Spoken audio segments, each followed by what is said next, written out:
Vazhdojmë me lajmet nga rajonet dhe bota. Prokuroria dhe policia e Shqipërisë nisin hetimet për rastin e përfundimit në spital të rreth 80 personave, në mesin e të cilëve edhe kryedemokrati Basha, të cilët kishin simptoma të ngjashme dhe që ishin pjesëmarrës në mitingun e Partisë Demokratike pranë qeverisë. Nuk jepen detaje se për çfarë vepre kanë nisur hetimet, por nuk përjashtohet pista e ndonjë akti terrorist me lëndë kimike. Ndërkohë pranë qeverisë edhe ekspertët kimik të forcave të armatosura kanë kryer veprime procedurale. Vetëm disa orë pas përfundimit të aktivitetit të zhvilluar nga Partia Demokratike pranë kryeministrisë, në urgjencën e qendrës spitalore universitare në Tiranë, kanë kërkuar ndihmë mjekësore rreth 80 persona, të gjithë pjesëmarrës në aktivitetin e opozitës pranë kryeministrisë. Ata kanë shfaqur simptoma të ngjashme: enjtje të syve, kruarje, skuqje si dhe acarim të lëkurës në pjesët e sipërme të trupit.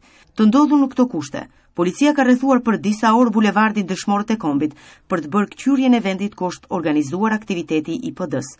Nën drejtimin e prokurorisë pranë kryeministrisë kanë mbërritur ekspert kimik të forcave të armatosura, punonjës të policisë shkencore, efektiv të gardës e agent antiterrorist të policisë dhe shërbimit sekret. Në zonën e rrethuar nga policia, ekspertët kryen veprime të matjes ajrit, kontrollit të zonave të caktuara në bulevard apo edhe kthyrje të pemëve. Por i gjithë ky ekzaminim është kryer pa ndonjë masë mbrojtëse nga këto ekspert në vendin e ngjarjes, që tregon se ambienti pranë kryeministrisë nuk paraqiste më rrezikshmëri për personat e tjerë.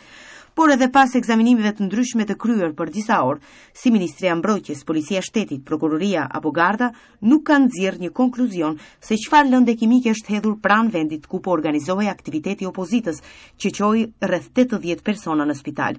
Zyrtarisht thuan se po kryen të gjitha ekzaminimet e nevojshme për të përcaktuar shkakun që provokoi simptomat si dhe zbardhjen e plotë të rrethanave të ngjarjes.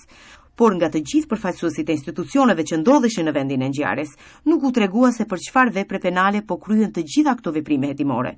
Jo zyrtarisht, burimet nga policia dhe prokuroria thonë se nuk përjashtohet nga hetimi pista ndonjë akti terrorist me lëndë kimike.